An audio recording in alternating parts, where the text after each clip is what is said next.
And we've got him on our show. Put your hands together for Marky Ramone! Hey, oh, let's go! Oh, good to be here. Thank you very much, Marky. Welcome to Oxford. And you're currently doing a DJ tour of Europe. Yeah. Oxford Academy tomorrow?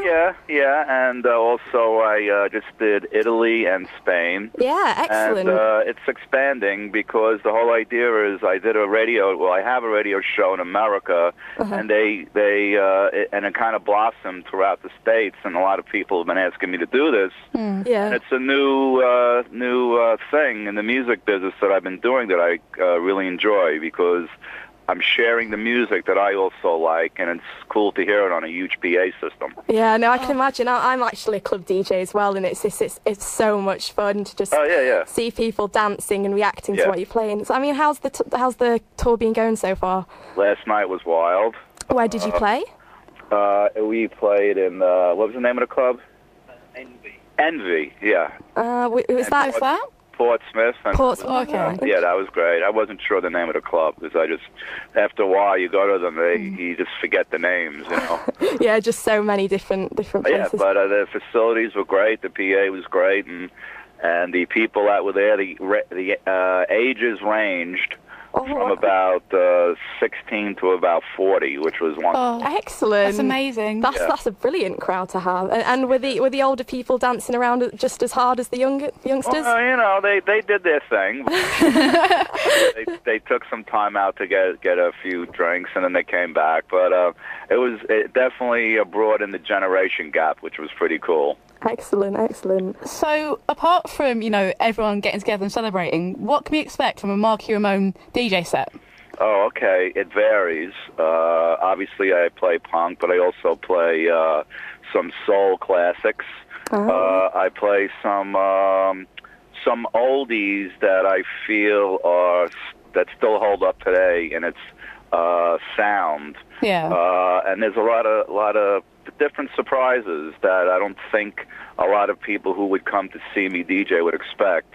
Yeah. After last night, the response was really, really cool. And do you spin any of your own records? Well, of course. Excellent. Well, good stuff. We're definitely coming tomorrow to see you in Oxford. So. Thanks. Thank you. And obviously, Marky Ramone, member of the legendary band the Ramones. Is it all right if we ask you a few questions about as a member of the Ramones? Like, how intense was the supposed ongoing rivalry between Joey and Johnny, and did this make it difficult to function as a band? Well, it was over a girl, and that happens to a lot of people, but the resentment stayed. And unfortunately, they stayed to the end, and I was always in the middle trying to help them make up. I would say to Joey, listen, all's fair in love in war, and the thing is that there's a lot of other people you can meet, but he really loved this one girl, and Johnny took her away. So the KKK took his baby away. Yes, that's true, and that's how he related it to the song, but in a humorous way. But the thing was that it wasn't funny because the resentments kept going and going and going until we retired in '96. But that's the problem. That's what the problem was with Joey and Johnny. So why did the Ramones stay together so long, bearing in mind the sort of day-to-day dysfunction and rivalry between you guys? 22 years we stayed together. I was in the band 15 years, Tommy 3.5, and the other drummer 3.5. But the thing was that we believed in what we were doing. We really did. We weren't. That's so cliche, that answer. But we felt we started something, and we liked what we did. Radio was horrible, and we wanted to continue the 2.5-minute good rock, punk, pop song. Yeah. That's what we managed to do. But the band got more. We were liked more later on because our influence started spreading. Radio didn't play us. Yeah. So we just continued to persevere, and that's what brought us to a 22-year career. I guess the music at the end of the day was just more important than bickering over girls and things at the end of the day. girls are important. Good. But the thing is that it never interfered with our work on stage or on the recordings. So I guess they managed to differentiate the two, you know. Yeah.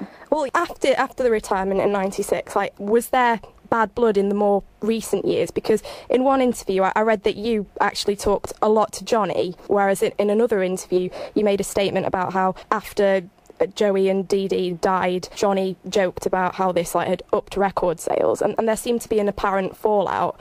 So I mean, how do you feel about Johnny today?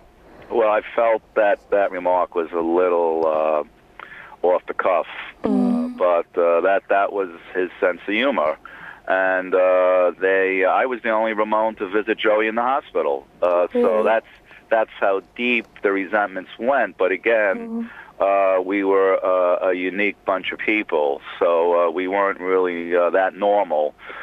So, and it's evident in the lyrical content in the songs. But the thing is that that's the way it was. You know, I felt that when he said that, but that was Johnny for him. Johnny didn't want anybody coming to his funeral who he didn't like, because he felt it was hypocritical. Yeah. So that's the way it was, you know. And did you go to his funeral? I was away. I couldn't go to either funeral, but I did visit Joey in the hospital, and to me that was more important. Yeah, definitely.